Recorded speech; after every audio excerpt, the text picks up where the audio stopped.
আগামী 2রা মে বিধায়ক হিসেবে আমার 4 বছর পূর্তি হবে।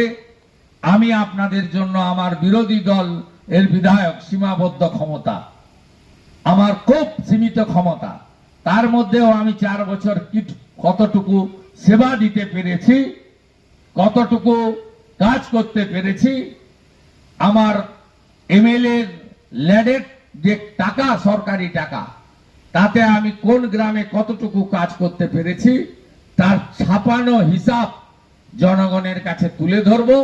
প্রত্যেক বুথে আমন্ত্রণ আসবে, আপনারা সেখানে গিয়ে আমার বইটা সংগ্রহ করে এনে আমার ভোটার, আমার গণদেবতা, আমার জনতা জনার্দন তাদেরকে আপনারা জানিয়ে দেবেন। সবাই ভালো থাকবেন। 12টা বাজে, প্রচুর মা আছেন আহারের সময়, রান্নার সময়, আমার জন্য মোদিজির মন কি বাত শোনার জন্য